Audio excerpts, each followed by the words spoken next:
You can do this, I thought to myself as I stared through the drops of rain dancing down my windshield at the looming brick building before me, digging deep for my resolve. The last notes of Queen's Under Pressure faded as I turned off my car. It's a tough time to be a caregiver. It feels impossible, yet my feet guide me to the time clock, walk me to the screening station, and take me to my hall. Memory care has always felt like home to me. The work is more of an art than a science, the art of knowing. In order to give the best possible care, we have to know our people. This is true in every area of caregiving, but especially when working with those living with Alzheimer's. As we time travel with them through their memories, it is by knowing them that we can best assess their needs. Are they night owls? Do they need more one-on-one time? Are they hot or cold natured? Do they come from a big family? All information that can help us navigate through their reality and recognize sudden changes in behavior. It takes time, patience, dedication, and a good team that inspires trust between one another and between staff and those in their care. It is every bit as rewarding as it is challenging. I love what I do. It can be backbreaking and at times heartbreaking, but it is never empty. Working on a memory care unit where consistency is a vital component to the mental and emotional well-being for those in our care has become uniquely challenging. No visitors, no outside activities, and eating meals in their rooms in an attempt to maintain some level of social distancing, taking temperatures and checking oxygen stats each shift are all new rules being implemented as much as possible in an attempt to keep our residents safe and healthy.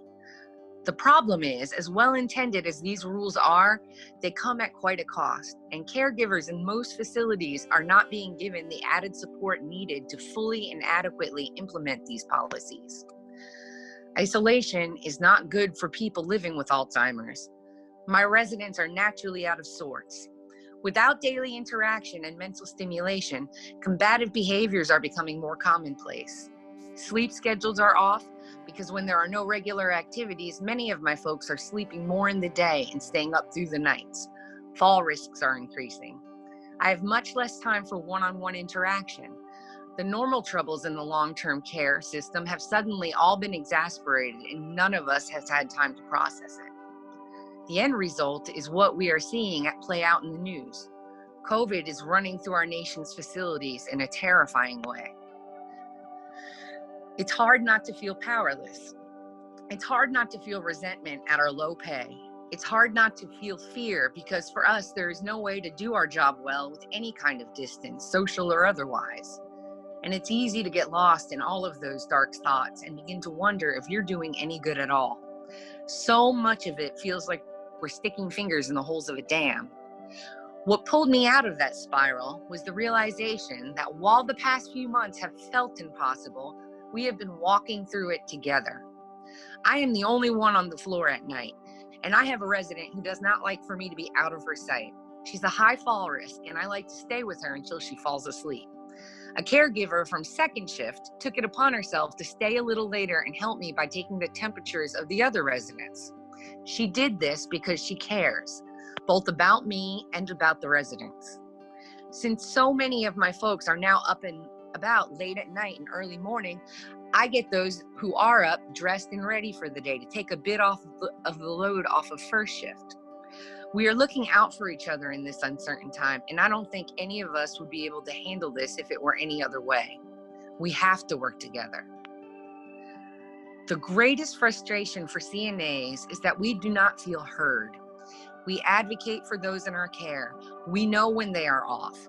We know what does and doesn't work on the halls, and too often this knowledge is ignored or brushed aside. In a crisis, there is nothing more important than clear communication and timely action. We need support. We need supplies. We need adequate staffing. We need to know we are not alone in this. This pandemic cannot be treated as business as usual. Our career will always involve loss. We caregivers know that, as difficult as it can be, death is a part of this job. We are there to assist our people in the last stages of their life. We hold their hands, comfort them, try to protect their dignity, and improve their quality of life as they walk through their final years. This disease is a different kind of beast. We live with the knowledge that we can transmit it easily to those in our care. We know we can take it home to our family.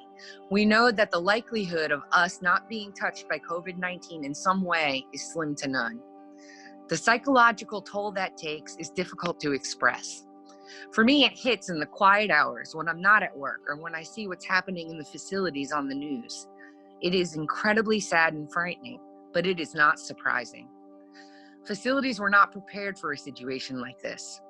Caregivers are an untapped resource with a wealth of knowledge that can help management understand the best ways to calm the residents and to make this difficult time at least a little easier for all involved. All it would take is for those in charge to listen.